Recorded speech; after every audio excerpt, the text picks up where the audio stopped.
სურსათის ეროვნული სააგენტოს რეკომენდაციებით და ზედამხედველობით აგრარული ბაზრებში სარეაბილიტაციო და დასუფთავების სამუშაოები მიმდინარეობს, ხდება ძველი დახლების დემონტაჟი და ნარჩენების გატანა. Როგორ მიმდინარეობს ეს პროცესი, სურსათის ეროვნული სააგენტოს უფროსის მოადგილე ვასილ ბასილაძე უპასუხებს ჩვენ შეკითხვებს. მოგესალმებით ბატონო ვასილ. პირველ რიგში მკითხავთ, სწორედ ამ მიმდინარე სამუშაოებთან დაკავშირებით, როგორც ცნობილია, აქტიურად არიან თქვენი სააგენტოს წარმომადგენლები ამ პროცესში ჩართული. ბაზრები იყო დროებით დახურული, რა მდგომარეობა ახლა, რამდენმა შეძლო ფუნქციონირების გაგრძელება? მოგესალმებით, დიდი მადლობა მოწვევისთვის, ჩართვისთვის. სააგენტო, ასე ვიტყოდი, რომ სურსათის ეროვნული სააგენტო პირველივე დღიდან არის ამ პროცესებში ჩართული, როგორც ყველა ვიცით, 27 აპრილიდან აღდგა ფუნქციონირება ბაზრებისთვის, დაიწყეს უფრო სწორედ ღია ტიპის ბაზრება. დღეის მდგომარეობით ჩვენ გვაქვს საშუალება, რომ დახურული ტიპის ბაზრებსაც მივცეთ, გახსნის საშუალება, თუ რა თქმა უნდა, იმ შემთხვევაში, თუ რა თქმა უნდა, დააკმაყოფილებენ იმ მოთხოვნებს, რომელსაც სურსათის ეროვნული სააგენტო რეკომენდაციის სახით გააჩნია. ამ რეკომენდაციებში იგულისხმება როგორც სურსათის უნებლობის ნაწილი, ასევე კორონავირუსის წინააღმდეგ პრევენციული ზომები. დღეის მდგომარეობით დილისთვის 35 ბაზარი ფუნქციონირებდა მთელი ქვეყნის მასშტაბით. დღესაც მიმდინარეობს აქტიური მუშაობა, თქვენ სიუჟეტშიც გავიდა და ალბათ მაყურებელმა ნახა, რომ ახალციხის ბაზარი ფუნქციას ხვალისთვის, ანუ დღევანდელი დღის ამ რეკომენდაციების შემდეგ ჩვენ ველოდებით, რომ ხვალ დილისთვის უკვე 47 ბაზარი იყოს მთელი ქვეყნის მასშტაბით გახსნილი, მაშინ როცა 88 ბაზარი არის მთელი ქვეყნის ტერიტორიაზე რეგისტრირებული. ასე რომ ეს პროცესი აქტიურად მიმდინარეობს. კიდევ ერთხელ ვიტყვი, რომ სურსათის ეროვნული სააგენტოს ინსპექტორები მთელი ქვეყნის მასშტაბით ყოველდღიურად ადგილზე არიან ყველა იმ აგრარულ ბაზარში, რომელმაც სურვილი დააფიქსირა, რა თქმა უნდა, გახსნასთან დაკავშირებით და ასევე რომელიც დღეს არ გახსნილა, კიდევ ერთხელ ვიტყვი, რომ მათთანაც აქტიური მუშაობა გვაქვს, აქტიურად ვეთანამშრომლებით და ისინი ჩვენ და ვცდილობთ, რომ დაჩქარებული ტემპებით, თუმცა რა თქმა უნდა, ყველა რეკომენდაციის გათვალისწინებით მათ საშუალება მივცეთ, რომ ბაზრები დროულად გახსნან და დაუბრუნდნენ მუშა პროცესს. დახურული ტიპის ბაზრებიც ახსენეთ თქვენ. ამ შემთხვევაში თქვათ, რა იცვლება რეკომენდაციებში და რამდენად შეიძლება ვთქვათ, რომ გაცილებით უფრო მკაცრი იქნება ის წესები, რომელთაც მოუწევთ, რომ დაემორჩილონ ასეთი ტიპის ბაზრები? ყველაზე დიდი რეკომენდაცია ამ კონკრეტულ შემთხვევაში კორონას გულისხმობ, კოვიდს გულისხმობ, ისევ და ისევ რჩება ის, რომ პირადი უსაფრთხოების საშუალებები უნდა იყოს გამოყენებული და ასევე სოციალური დისტანცია არის ძალიან მნიშვნელოვანი.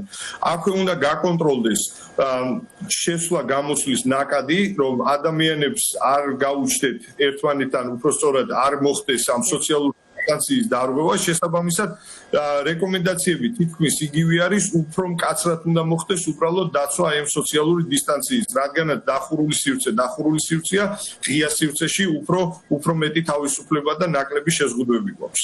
ახალციხის შესახებ ვისაუბრეთ სწორედ რამდენიმე წუთის წინ. საკმაოდ შეიძლება ითქვას, რომ მკაცრია ის რეკომენდაციები, რომელთა დაცვაც მოუწევთ მოვაჭრეებს, ხომ? და ამ წესების დაუცველობის შემთხვევაში შეიძლება ითქვას, რომ ისევ კითხვის ნიშნის ქვეშ დადგება ამ ბაზრების ფუნქციონირებაც. რას აქცევს პირველ რიგში ყურადღებას სურსათის ეროვნული სააგენტო? პირველ რიგში, რა თქმა უნდა, სანიტარო-ჰიგიენურ ნორმებზე არის ყურადღება გამახვილებული, მაგალითად, სანამ მე თქვენს ეთერში ჩავერთვებოდი პირადად ვიმყოფებოდი ჩვენი სააგენტოს წარმომადგენლებთან ერთად ეგრეთ წოდებული ნაფლუხის ბაზარში, რომელიც დღეის მდგომარეობით ჯერ კიდევ დაკეტილია, დახურულია, თუმცა მის მიმდებარედ ორი აგრარული ბაზარი ფუნქციონირებს. დილით ვიყავით გლდანის აგრარულ ბაზარში, რომელმაც გადადგა, ასე ვთქვათ, პოპულარულ ენაზე რო ვთქვათ, გადადგა ის ნაბიჯი და დაიწყო ძალიან მასშტაბური სარეაბილიტაციო სამუშაოები, ასეთი სახის მასშტაბური სარეაბილიტაციო სამუშაოები ჯერ არც ერთ ბაზარში არ გატარებულა. მიუხედავად იმისა, რომ სურსათის ეროვნული სააგენტო თავისი ფუნქციონირების განმავლობაში ყოველდღიურად, ასე ვთქვათ, ჩვენ ვამოწმებდით და კონტროლზე გქონდა აყვანილი ყველა აგრარული ბაზარი. თუმცა გამომდინარე იქიდან, რომ ბაზარი იყო გაჩერებული, სრულიად მარტივი იყო და თავისუფალი იყო ბოლომდე ეს ბაზარი, ბაზრის ადმინისტრაციამ გლდანს გულისხმობ, გადადგა ეს ნაბიჯი და დაიწყო მასიური რეაბილიტაცია.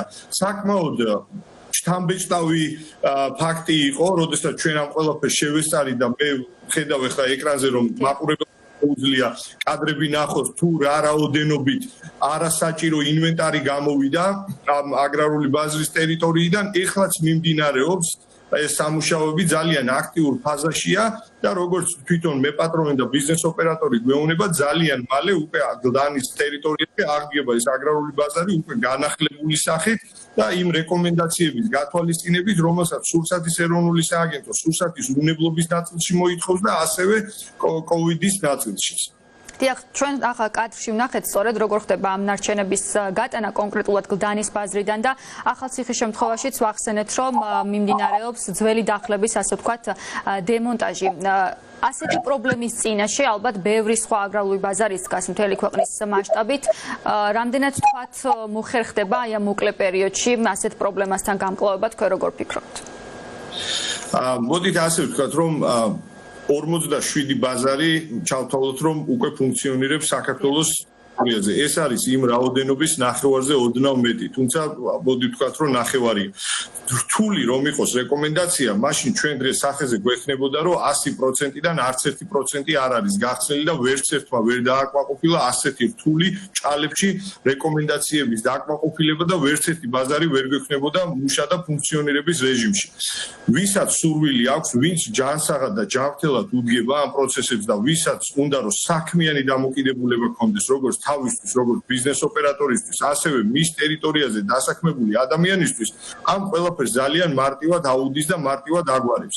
არანაირი სირთულეს არ წარმოადგენს ის, რომ მაგალითად კიდევ ერთხელ დაუბრუნდები ამ თემას, რომ პირბადე და ხელთათმანი უნდა გვეკეთოს, პერსონალს რომ თერმოსკრინინგი უნდა ჩაუტაროს, დღის ბოლოს რომ სადეზინფექციო სამუშაოები უნდა ჩაატაროს და სულ ელემენტარული, მოდით კიდევ ერთხელ ვთქვათ, რომ ნაგავი არ უნდა იყოს არც აგრარული ბაზრის ტერიტორიაზე, არც სასურსათო მარკეტში და არც ერთ რეგისტრირებულ დაწესებულებაში. ძალიან მარტივი მოთხოვნებია, კიდევ ერთხელ გეტყვით, რომ ეხლა ვიმყოფებოდი ნავთლუღის ბაზრის ტერიტორიაზე, შევხვდით როგორც დირექციას, ასევე დასაქმებულ ადამიანებს ჩვენს მიერ წაყენებული მოთხოვნები ძალიან ადამიანურად შეგნებულად მიიღეს და გვითხრეს, რომ ძალიან მოკლე პერიოდში ამ ყველაფერს დააკმაყოფილებენ გამოასწორებენ და უკვე ძალიან მალე შეიძლება საწარმოო მუშა პროცესის აღდგენა და სამუშაოს დაწყება.